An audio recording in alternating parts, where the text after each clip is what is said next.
Hello बच्चों, A be real classes पे आपका स्वागत है। मैं विशाल यादव आपका एक बार फिर से स्वागत करता हूं आपके अपने channel A be real classes पर। तो मेरे प्यारे बच्चों, आपके लिए लेकर आया हूं मैं साइंस के MCQ क्वेश्चन चैप्टर नंबर 4, जो बोर्ड एग्ज़ाम के लिए बहुत ही मोस्ट इम्पोर्टेंट क्वेश्चन रहेंगे। जिन बच्चों ने मेरा चैनल सब्सक्राइब नहीं किया है वो एक बार पहले चैनल को सब्सक्राइब करें और बेल आइकन ज़रूर दबा लें, क्योंकि याद रखना जितने भी वीडियो आएंगे उसके नोटिफिकेशन आपको आते रहेंगे। आगे बढ़ते हैं बच्चों, chapter number 4 class 10 science MCQ question. Chapter का नाम है कार्बन एवं उनके यौगिक। कार्बन और उसके यौगिक बहुत ही महत्वपूर्ण MCQ क्वेश्चन है बच्चों। 50 टॉप मोस्ट MCQ क्वेश्चन है जो कि बोर्ड एग्ज़ाम में आने वाले हैं। एक बिना स्किप करे बच्चों इस पूरी क्लास को आपको देखना है, जिसमें मोस्ट इम्पोर्टेंट क्वेश्चन दे रखे हैं। अपनी नोटबुक में इसे बहुत ही अच्छी तरीके से इन्हें नोट कर लें। आगे बढ़ते हैं इसी के साथ। पहला क्वेश्चन चैप्टर के अगर मैं नाम बताऊं तो बच्चों, केमिस्ट्री जो साइंस है वो 3 पोर्शन में बांट रखी है, केमिस्ट्री, बायोलॉजी और फिजिक्स।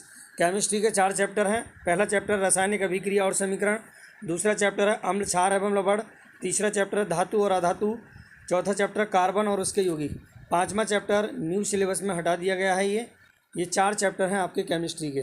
पहला चैप्टर रासायनिक अभिक्रिया एवं समीकरण, अम्ल, क्षार एवं लवण, धातु अधातु, कार्बन और उसके यौगिक, ये चैप्टर आपके केमिस्ट्री में रहेंगे और इन्हीं अच्छी तरीके से आपको तैयार करनी है, इन्हीं पर आपको स्टडी करनी है। आगे बढ़ते हैं बच्चों, याद रखना चैनल को सब्सक्राइब कर लें और लाइक करें, शेयर करें दोस्तों में, और अगर जो भी प्रॉब्लम आ रही है कमेंट करके मुझे बता दें, उसका समाधान कर देंगे। आगे बढ़ें।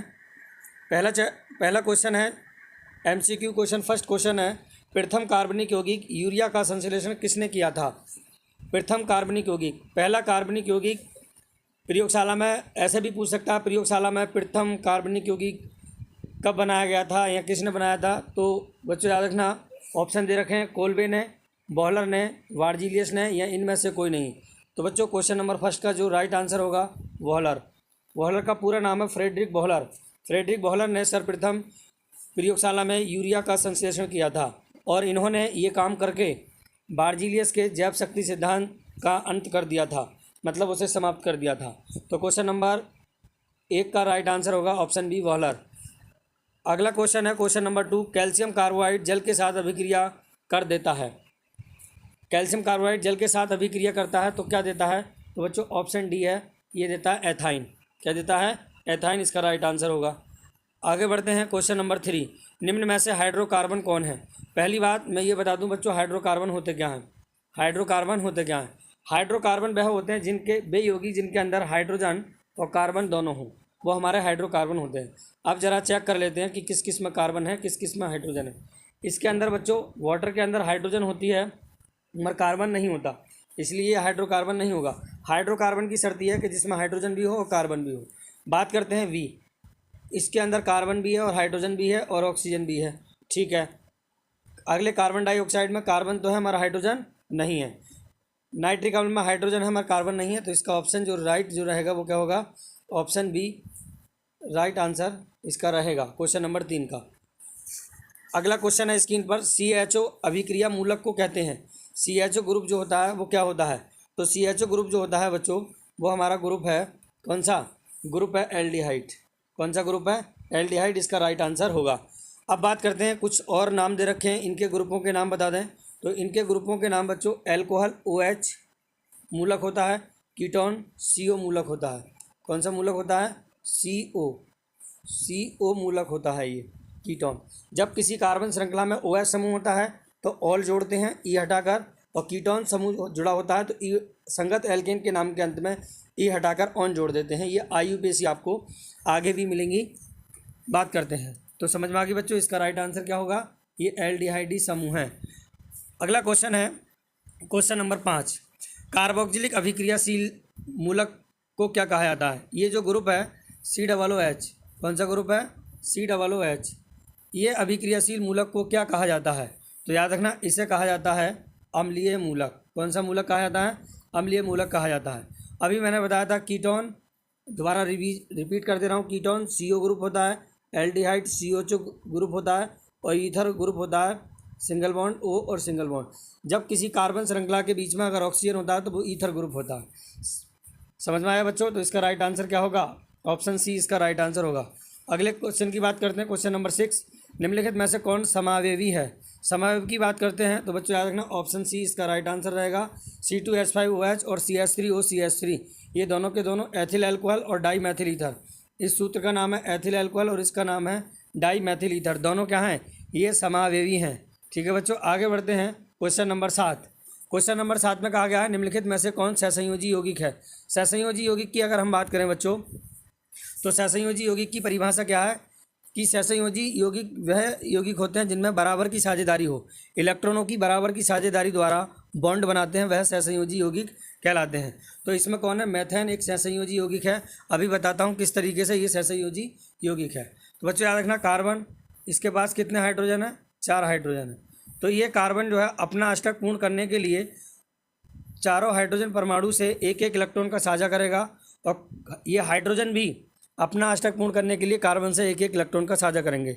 मतलब कहने का मतलब यह है कि बराबर की साझेदारी होगी, जिससे क्या साझेदारी कहलाएगी? वो कहलाएगी सहसंयोजी। क्या कहलाएगी? सहसंयोजी।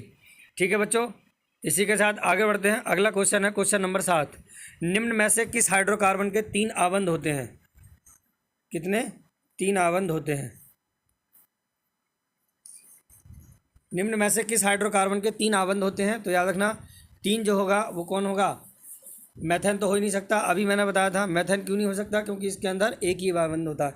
C2H6 में भी एक आबंध होता है, C3H8 में भी डबल आबंध होता है। मगर याद रखना इसके अंदर C2H2 के अंदर, क्योंकि कितने कार्बन है? 2 कार्बन है। कितने कार्बन है? 2 कार्बन है। एक कार्बन और एक, 2 कार्बन और 2 ही हाइड्रोजन, सिंगल बॉन्ड से जोड़ दो। कार्बन की बैलेंसी को पूरा करने के लिए कितने बॉन्ड लगाऊं? तो कार्बन की बैलेंसी को बॉन्ड पूरा करने के लिए इसमें ट्रिपल बॉन्ड लगा दूँ, 1 2 3। तो ये कौन होगा? त्रिबंध कहलाएगा। क्या कहलाएगा? त्रिबंध। कौन? त्रिबंध कहलाएगा आपका कौन? एसिटिलीन। इसका नाम क्या है? एसिटिलीन। और IUPAC की नाम की बात करें तो एक कार्बन दो कार्बन पे क्या था? एथ। 2 कार्बन पे क्या था बच्चों? एथ। और ट्रिपल बॉन्ड हो तो क्या था? ईन। इसे कहते हैं एथीन। ठीक है बच्चों, आगे बढ़ते हैं। तो इसका राइट आंसर ऑप्शन डी रहेगा। ब्यूटेनॉन एक कार्बनिक यौगिक है जिसका प्रक्रियात्मक समूह कौन होता है? तो प्रक्रियात्मक समूह की अगर बात करें तो इसका जो कीटोन है ब्यूटेनॉन, तो इसका होगा कीटोन। क्या होगा? ऑप्शन सी इसका राइट आंसर होगा। ऑप्शन सी क्या रहेगा? इसका राइट आंसर रहेगा। आगे बढ़ते हैं। अगला क्वेश्चन है स्क्रीन पर, क्वेश्चन नंबर 9। नाइट्रोजन के 2 परमाणुओं के बीच कितने आबंध होते हैं? तो नाइट्रोजन की अगर हम बात करें तो नाइट्रोजन का सूत्र क्या होता है? नाइट्रोजन का सूत्र होता है N2। अणु की बात करें तो N2। तो इसमें नाइट्रोजन के मध्य ट्रिपल बॉन्ड होता है। कितना बॉन्ड होता है? त्रिबंध, जिसे हम बोलते हैं त्रिबंध होता है। क्योंकि नाइट्रोजन का परमाणु क्रमांक 7 होता है, इसे तोड़ेंगे 2,5। तो 5 इलेक्ट्रॉन है अपना अष्टक पूर्ण करने के लिए। 8 इलेक्ट्रॉन के लिए कितनी ज़रूरत है? इसे 3। तो ये 3 की साझेदारी करेगा, इसीलिए इसमें कौन सा बॉन्ड आ जाएगा? त्रिबंध। कौन सा बॉन्ड आएगा? त्रिबंध आ जाएगा। तो इसका राइट आंसर होगा त्रिबंध।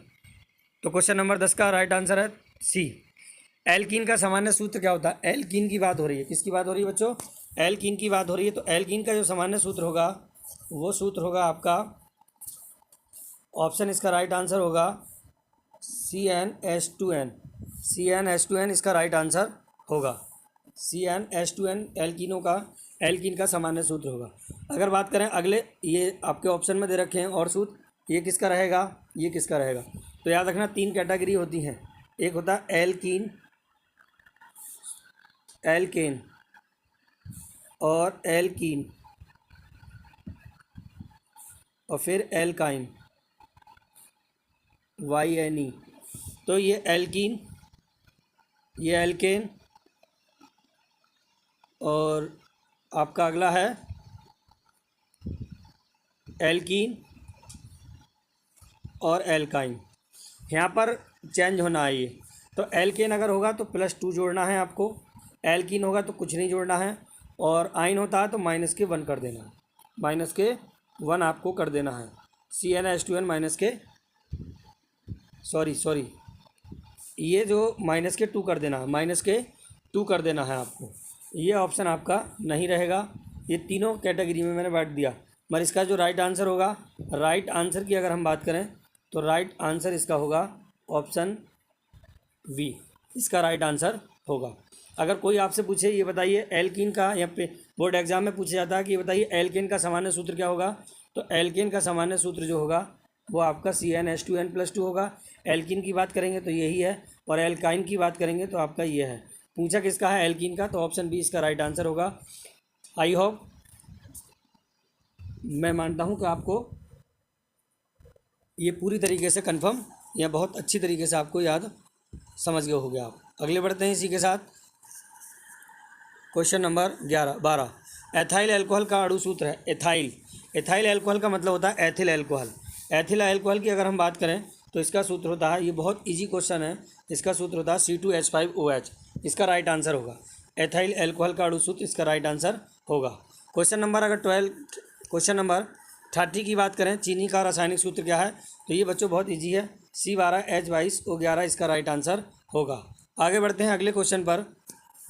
Question number 40, CnH2n+2। देखो बच्चों, अभी मैंने पिछले क्वेश्चन में क्वेश्चन नंबर 11 में समझाया था कि Cn+H2n+2 निम्न में से किसका सामान्य सूत्र है, तो बताइए ये किसका है। एल्काइन का, एल्काइन का है क्या, नहीं। एल्कीन का, नहीं। एल्केन का है, क्योंकि इसमें +2 जुड़े हुए हैं। क्या है, इसमें +2 जुड़े हुए हैं, तो बच्चों इसका राइट आंसर क्या होगा, एल्केन। एल्केन का सामान्य सूत्र क्या होता है, एल्केन का सामान्य सूत्र होता है CnH2n+2। ठीक है बच्चों, आगे बढ़ते हैं इसी के साथ। अगला क्वेश्चन है 50, ग्लूकोज का रासायनिक सूत्र क्या होता है। तो अब ग्लूकोज की बात कर रहे हैं, तो ग्लूकोज का रासायनिक सूत्र होता है C6H12O6, इसका राइट आंसर होगा। C6H12O6 इसका राइट आंसर होगा, जो कि सुक्रोज को वाटर में मिलाया जाता है तो ग्लूकोज और फ्रक्टोज बनते हैं। अगला क्वेश्चन स्क्रीन पर है, क्वेश्चन नंबर 16, कार्बोनिल समूह को सूचित किया जाता है। कार्बोनिल समूह की अगर बात करें तो मैंने अभी बताया था, ये ग्रुप का नाम क्या, एल्डिहाइड, इस ग्रुप का नाम क्या, कार्बोक्सिलिक, और इस ग्रुप का नाम है ईथर। तो बचा ऑप्शन में कौन सा, CO। तो ये क्या है, कार्बोनिल समूह है। क्वेश्चन नंबर 16 जो है उसका राइट आंसर जो होगा वो बी राइट आंसर होगा। क्वेश्चन नंबर 17 की बात करें, हीरा और ग्रेफाइट कार्बन के क्या हैं, तो बच्चों ये भी बहुत इजी क्वेश्चन है, ये अपर रूप है। क्या है, अपर रूप है। आगे बात करते हैं क्वेश्चन नंबर 18, मैथेनोइक अम्ल का सामान्य सूत्र क्या होगा या नाम क्या होगा, तो इसका सामान्य नाम होता है फॉर्मिक अम्ल। क्यों बच्चों, क्योंकि याद रखना इसका सूत्र जो होता है वो COOH होता है, फॉर्मिक अम्ल। इसका फॉर्मिक अम्ल का IUPAC नाम होता है, एक कार्बन पर क्या था, मैथ, सिंगल बॉन्ड पे N, और जब किसी कार्बन श्रृंखला में COOH ग्रुप जुड़ा होता है तो ऑइक जोड़ते हैं, ऑइक एसिड जोड़ते हैं, तो इसका नाम हो गया मैथेनोइक एसिड। तो फॉर्मिक अम्ल का IUPAC नाम क्या होता है, मैथेनोइक एसिड होता है। तो इसका जो राइट आंसर होगा वो राइट आंसर क्या होगा बच्चों, ऑप्शन ए इसका राइट आंसर होगा। क्वेश्चन नंबर 19 की बात करें, क्वेश्चन नंबर 19, एल्कोहल श्रेणी के यौगिकों में कौन सा अभिक्रियाशील समूह विद्यमान होता है। एल्कोहल श्रेणी की बात करें तो याद रखना, एल्कोहल की बात करें तो OH समूह जो है वो क्या रहेगा, उसमें विद्यमान रहेगा, इसका राइट आंसर होगा, क्योंकि OH को एल्कोहल समूह कहते हैं। क्वेश्चन नंबर 20 की बात करें, ऑक्सीजन के 2 परमाणुओं के बीच कितने बंध पाए जाते हैं। अगर ऑक्सीजन की बात करें, किसकी बात करें बच्चों, ऑक्सीजन O2 की अगर हम बात करें तो O2, तो ऑक्सीजन को परमाणु क्रमांक 8 होता है, परमाणु और भार जो होता है वो 16 होता है, 2,6 की बात करें तो ये अपना अष्टक पूर्ण करने के लिए कितने इलेक्ट्रॉनों की ज़रूरत होगी, 2 की साझेदारी करेगी। क्या ऑप्शन में 2 है, बिल्कुल ऑप्शन में 2 है, तो इसका राइट आंसर क्या होगा, क्वेश्चन नंबर 20 का राइट आंसर होगा वी। अब मैं बता दूं किस तरीके से, ये तो रहा हमारी शॉर्ट ट्रिक। अगर हम इसका इलेक्ट्रो बिंदु संरचना सूत्र बनाएं तो किस तरीके से बनाएंगे, ऑक्सीजन के बाह्यतम कोश में कितने इलेक्ट्रॉन, 6, 1 2 3 4 5 6। ये भी ऑक्सीजन है, तो इसके भी बाह्यतम कोश में कितने होंगे, इसके भी बाह्यतम कोश में 6 होंगे, 1 2 3 4 5 6।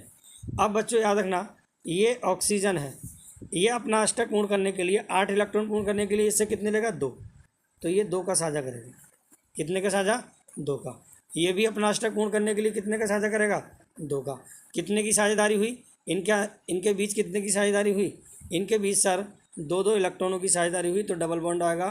तो यही तो क्वेश्चन में पूछ रहा है, ऑक्सीजन के दो परमाणुओं के बीच कितने बॉन्ड होते हैं, तो डबल बॉन्ड होते हैं। तो कितने होते हैं, 2। इस तरीके से भी समझ सकते हैं आप।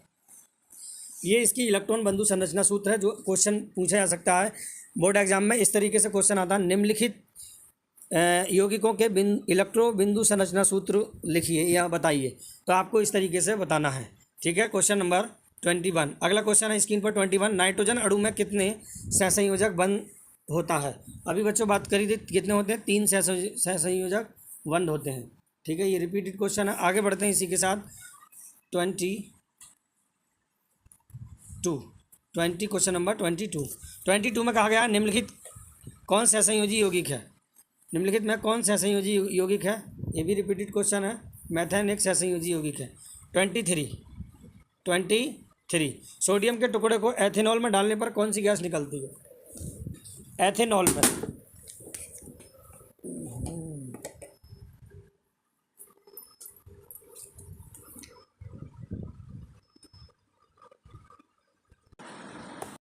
तो बच्चों 23 क्वेश्चन नंबर 23 में बोला गया है सोडियम के टुकड़े को एथेनॉल में डालने पर कौन सी गैस निकलती है। तो इसका मैं बता दूं किस तरीके से। एथेनॉल का सूत्र होता है बच्चों C2H5OH प्लस सोडियम। तो इसमें क्या होगा, ये बना देगा आपका, यहाँ पर मैं दिखा दे रहा हूँ इसको। ये यौगिक जो बनेगा वो बनेगा C2H5ONA। अब यहाँ कौन बचा, यहाँ पर केवल हाइड्रोजन गैस बनी, प्लस के हाइड्रोजन गैस। इस रिएक्शन को आप संतुलित कर सकते हैं। यहाँ हाइड्रोजन 2 है और यहाँ पर हाइड्रोजन 1 है, तो यहाँ 2 लगाकर इसे संतुलित किया जा सकता है। यहाँ C2H5OH अगर 2 हैं तो यहाँ पर आप 2 लगाकर इसे संतुलित कर सकते हैं। यहाँ सोडियम अगर 2 हैं तो यहाँ पर सोडियम 2 कर सकते हैं। तो कौन सी गैस निकलेगी, हाइड्रोजन गैस। क्या ऑप्शन में हाइड्रोजन गैस है, बिल्कुल हाइड्रोजन गैस है। आपका राइट आंसर जो होगा वो ऑप्शन ए इसका राइट आंसर होगा। आगे बढ़ते हैं, अगला क्वेश्चन है आपका 24। मेथेन, एथेन और प्रोपेन किस श्रेणी के सदस्य हैं। समजातीय श्रेणी के सदस्य हैं। क्वेश्चन पूछ रहा है कि ये बताइए मेथेन, एथेन और प्रोपेन किस श्रेणी के सदस्य हैं। समजातीय श्रेणी के हैं, बहुलीकरण श्रेणी के हैं, अभिजातीय श्रेणी के हैं या संग्रहण श्रेणी के हैं। तो इसका जो राइट आंसर होगा 24 का जो राइट आंसर होगा बच्चों वो आपका ऑप्शन ए रहेगा। ये समजातीय श्रेणी के हैं। नाम से पता पड़ रहा है मेथेन, एथेन, प्रोपेन एक ही श्रेणी के, ये समजातीय श्रेणी के क्या हैं, ये सदस्य हैं, ठीक है। इसका राइट आंसर होगा ऑप्शन ए, इसका राइट आंसर होगा। आगे बढ़ते हैं क्वेश्चन नंबर 25। निम्नलिखित में कौन एथेनोइक अम्ल का तनु घोल है। एथेनोइक अम्ल, तो बच्चों याद रखना इनमें से एथेनोइक अम्ल का जो तनु घोल है, पतला घोल है, वो कौन है, वो आपका सिरका है। क्योंकि मैंने आपको बताया था अम्ल और क्षार वाले चैप्टर में MCQ क्वेश्चन जिन्होंने नहीं देखे हैं वो भी मेरे YouTube channel AV real classes पे वीडियो डाल रखी है, उस पर जाके देख लें। तो ये क्या है, सिरका क्या है, इसका तनु घोल है। क्योंकि याद रखना एथेनोइक अम्ल, कौन सा अम्ल बच्चों, एथेनोइक अम्ल के 8 से 10% विलयन को ही क्या कहा जाता है, सिरका कहा जाता है। इतना पतला कर दिया जाता है, मतलब 90% वाटर और 10% एथेनोइक अम्ल, 10% एथेनोइक अम्ल, तब 100% जाके सिरका बनता है। तो तनु जो घोल है, पतला जो घोल है वो किसका है, वो एथेनोइक अम्ल का तनु घोल जो है वो सिरके का है। इसका राइट आंसर 25 का क्या रहेगा, ऑप्शन ए रहेगा। ऑप्शन ए रहेगा इसका राइट आंसर। आगे क्वेश्चन है, अगला क्वेश्चन है 26 आपकी स्क्रीन पर। हेक्सेन का रासायनिक सूत्र बताइए। हेक्सेन की बात हो रही है, किसकी बात हो रही है, हेक्सेन। हेक्सेन का मतलब क्या होता है बच्चों, 26 क्वेश्चन है हेक्सेन। तो इसका राइट आंसर होगा, हेक्सेन का मतलब होता है जिसमें 6 कार्बन हो। तो हेक्सेन, क्योंकि 6 कार्बन पे क्या आता है हेक्स, 5 पे पेंट आता है। तो ऐसा कोई सूत्र है, इसमें 5 है, इसमें 3 है, इसमें 2 है। तो राइट आंसर इसका ऑप्शन क्या रहेगा, इसका ए रहेगा, राइट आंसर रहेगा। आगे बात करते हैं क्वेश्चन नंबर 27। अभिक्रियाशील समूह OH और COO वाले यौगिक क्या कहलाते हैं। एल्कोहल कहलाते हैं, कार्बोक्सिलिक कहलाते हैं, या एल्डिहाइड कहलाते हैं, या कीटोन कहलाते हैं। 27 का राइट आंसर जो होगा वो हमारे अभिक्रियाशील समूह जो होते हैं वो ऑप्शन सी का जो राइट आंसर है वो ऑप्शन सी जो है इसका राइट आंसर रहेगा। एल्डिहाइड कहलाते हैं, क्या कहलाते हैं, एल्डिहाइड कहलाते हैं। सॉरी कार्बोक्सिलिक कहलाते हैं। क्या कहलाते हैं बच्चों, कार्बोक्सिलिक कहलाते हैं। इसका राइट आंसर कार्बोक्सिलिक रहेगा। 27 का राइट आंसर बी रहेगा, क्या रहेगा, बी। आगे बढ़ते हैं 28। प्रोपीन C3H6 में निम्न में से कौन समूह है। प्रोपीन में क्या कीटोन समूह है, हैलोजन समूह है, एल्कोहल समूह है, या एल्कीन समूह है। याद रखना कीटोन समूह की पहचान क्या होती है बच्चों, कीटोन समूह की पहचान होती है CO हैलोजन में हैलोजन समूह की पहचान होती है। हैलोजन कौन होते हैं? क्लोरीन, ब्रोमीन और आयोडीन, ये हैलोजन परिवार के एलिमेंट होते हैं। एल्कोहल की बात करें OH, तो ये तो समूह है नहीं। प्रोपीन, ईन आ रहा है, क्या आ रहा है बच्चों? ईन, मतलब ENE, तो एल्कीन, प्रोपीन, एल्कीन, नाम से हम भाषा से हमारी है, आवाज़ भी सेम है, तो ऑप्शन डी क्या है? इसका राइट आंसर होगा। आगे बढ़ते हैं, क्वेश्चन नंबर 29 में कहा गया जंतु वसा में संतृप्त वसा अम्ल होता है जो स्वास्थ्य के लिए, जंतु वसा में संतृप्त वसा अम्ल होता है जो स्वास्थ्य के लिए क्या होता है? क्या लाभकारी होता है, हानिकारक होता है? ए और बी दोनों होते हैं या इनमें से कोई नहीं? तो 29 का जो राइट आंसर होता है वो बच्चों हानिकारक होता है। हानिकारक इसका राइट आंसर होगा 29 का। ठीक है बच्चों, आगे बढ़ते हैं। अगला क्वेश्चन है 30। वनस्पति तेलों के हाइड्रोजनीकरण में किस उत्प्रेरक का प्रयोग किया जाता है? जो वनस्पति तेल होते हैं उनमें जो हाइड्रोजनीकरण होता है तो किस उत्प्रेरक का उपयोग किया जाता है? तो 30 का जो क्वेश्चन होगा वो निकिल का किया जाता है। किसका किया जाता है? निकिल का उत्प्रेरक का उपयोग किया जाता है। ठीक है बच्चों, डी ब्लॉक के जितने भी एलिमेंट हैं ज़्यादातर मैक्सिमम 8% वो क्या है? एक उत्प्रेरक का काम करते हैं। ठीक है, 31 क्वेश्चन में कह रहा है प्रोपेनल में कौन सा प्रक्रियात्मक समूह है? तो बच्चों आपको बिल्कुल साफ दिख रहा होगा, CHO ग्रुप है, तो इसका नाम है एल्डिहाइड समूह। मैंने अभी बताया था, घुमाकर क्वेश्चन है, क्वेश्चन सब वही है, तो इसमें एल्डिहाइड समूह। 32 अगला क्वेश्चन है, एक अणु सूत्र परंतु विभिन्न संरचना सूत्र वाले यौगिक क्या कहलाते हैं? जिनके एक अणु सूत्र हों और संरचना अलग अलग हों, तो ये जो सूत्र कहलाते हैं वो सूत्र कहलाते हैं बच्चों, क्वेश्चन ये है, वो सूत्र कहलाते हैं आपके समावयवी। क्या कहलाते हैं? समावयवी। तो ऑप्शन 32 का जो राइट आंसर होगा ऑप्शन सी रहेगा। अगला क्वेश्चन है 33। C2H2 कार्बनिक यौगिक को एथाइन कहा जाता है। बच्चों ये कार्बनिक यौगिक लिख रहा है, मिसअंडरस्टैंडिंग हो गई, कोई दिक्कत नहीं, मैं बोल रहा हूँ कार्बनिक यौगिक का एथाइन कहा जाता है। इसके 2 कार्बन परमाणु के बीच कितने बंध होंगे? एथाइन, नाम पढ़ें, एथाइन, एथाइन मतलब YNE। तो YNE कब आते हैं? जब ट्रिपल बॉन्ड हो। एक बार मैं बता दूं, जब कार्बन श्रृंखला के बीच में सिंगल बॉन्ड हो तो N आता है, डबल बॉन्ड अगर जुड़े हुए हों तो ईन आता है, और अगर ट्रिपल बॉन्ड हो तो आइन आता है। तो क्या करा? एथाइन। तो कौन सा बॉन्ड होगा? एथाइन अगर बात करते हैं तो कौन सा बॉन्ड होगा? तो त्रिबंध होगा। क्या बंध होगा? त्रिबंध इसका राइट आंसर होगा। तो क्वेश्चन नंबर 34 आपका अगला क्वेश्चन है स्क्रीन पर, प्रोपेन की आणविक संरचना निम्नांकित में से कौन है? तो प्रोपेन, तो बच्चों एक बात मैं बता दूं, अगर एक कार्बन होगा कार्बन श्रृंखला में तो मैथ आता है, 2 कार्बन होंगे तो एथ आता है, और 3 कार्बन होंगे तो प्रोप आएगा। तो क्या आएगा? प्रोप आता है। क्या आता है? प्रोप। तो यहाँ पर क्वेश्चन भी प्रोपेन पूछा है, तो देखें चेक करें कि यहाँ पर कितने कार्बन है? 2, यहाँ कितने हैं? 3, यही होगा। यहाँ कितने? 4, ये नहीं होगा। यहाँ कितना? 1। तो जिस कार्बन श्रृंखला में 3 कार्बन हैं तो वही क्या होगा? प्रोपेन की एक संरचना होगी। इसका राइट आंसर क्या होगा? इसका राइट आंसर होगा V। ठीक है बच्चों, क्लियर। आगे बढ़ते हैं इसी के साथ। अगला क्वेश्चन है 35। कार्बन और हाइड्रोजन से बने यौगिक को क्या कहा जाता है? तो इन्हें कहा जाता है कार्बोहाइड्रेट। मैंने पिछले बता दिया। अगला क्वेश्चन है 36। दोहरे आबंध वाले हाइड्रोकार्बन को कहते हैं? एल्कीन कहा जाता है, एल्काइन कहा जाता है, एल्कोहल कहा जाता है या एल्केन? तो इन्हें एल्कीन कहा जाता है, दोहरे डबल हो तब। अगला क्वेश्चन है 37 की अगर बात करें, यौगिकों की ऐसी श्रृंखला जिसमें कार्बन श्रृंखला में, क्वेश्चन पढ़ें,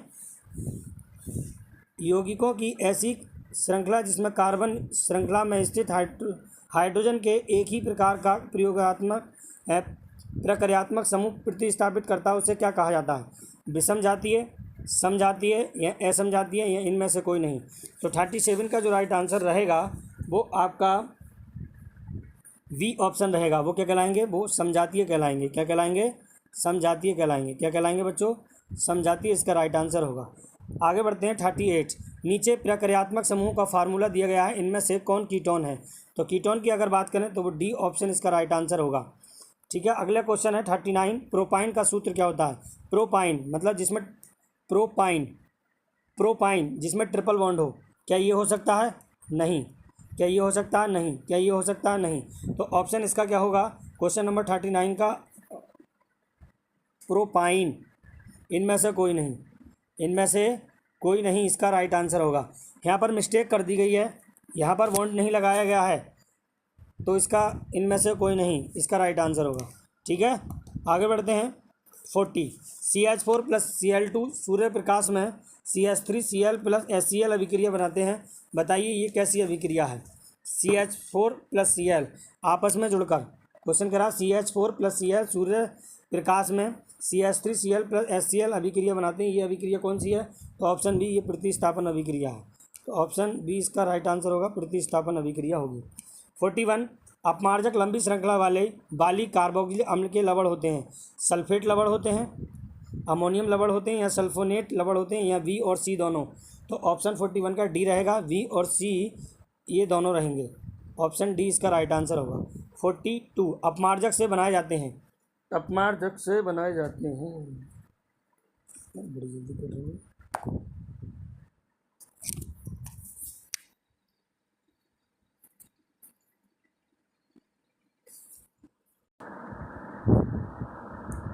अपमार्जक से बनाए जाते हैं। ऑप्शन शैम्पू, इजी शराब, या सर्फ एक्सेल शराब, या इनमें से कोई नहीं। तो 42 का या इनमें से सभी। तो बच्चों याद रखना, ऑप्शन कह रहा है इनमें से सभी, तो 42 का जो राइट आंसर होगा इनमें से सभी इसका राइट आंसर होगा। आगे बढ़ते हैं, अगला क्वेश्चन है 43। साबुन आयनिक भाग जल में घुलता है, लेकिन कार्बन श्रृंखला भाग निम्न में से किस चीज़ में घुलेगा? तो याद रखना, ये जो घुलेगा, ऑप्शन भी देख रहे हैं, ऑप्शन दे रखे हैं, इनमें पढ़ें, तेल में, पेट्रोल में, या लवण में, या इनमें से कोई नहीं। तो 43 का जो राइट आंसर होगा वो तेल में। किस में घुलेगा? वो पूरी तरीके से तेल में घुलेगा, इसका राइट आंसर होगा। अगला क्वेश्चन है 44। मैथिल अल्कोहल का IUPAC नाम क्या है? तो बच्चों याद रखना, मैथिल अल्कोहल का IUPAC नाम जो होता है वो मैथेनॉल होता है। क्या होता है? मैथेनॉल होता है। अभी बता दूं किस तरीके से। तो बच्चों इसका जो मैथेनॉल होता है, तो CH3OH इसका नाम होता है मैथिल अल्कोहल का। एक कार्बन पर क्या था? मैथ, ठीक है, ई हटा देंगे, यहाँ से ई हटा देंगे और OH की जगह ऑल जोड़ देंगे, तो इसका नाम क्या होगा? मैथेनॉल, इसका राइट आंसर होगा। ठीक है, आगे बढ़ते हैं 45। प्रोपिल अल्कोहल का IUPAC नाम क्या है? तो प्रोपिल शॉर्ट तरीका है इसके, प्रोपिनॉल से इसको क्या कर दें? प्रोपिनॉल बना दें। प्रोपिल को क्या कर दें? प्रोपिनॉल होगा, क्योंकि इसमें कौन सा समूह है? इसमें OH समूह है। कौन सा समूह है? OH समूह है। और कितने कार्बन है? 3 कार्बन। 3 पे क्या आता है? प्रोप है, और ये हटा दो, OL जोड़ दो, प्रोपिनॉल हो जाएगा। ठीक है, 46 एसिटिलीन का IUPAC नाम क्या है? तो बच्चों मैंने अभी बताया था, एसिटिलीन का IUPAC नाम होता है एथाइन।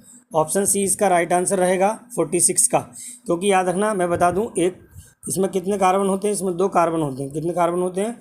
2 कार्बन होते हैं। 1 कार्बन 2, ये एक हाइड्रोजन से कार्बन की बैलेंसी को पूरा करने के लिए बीच में कितने बॉन्ड लगाने पड़ेंगे? ट्रिपल बॉन्ड लगाने पड़ेंगे।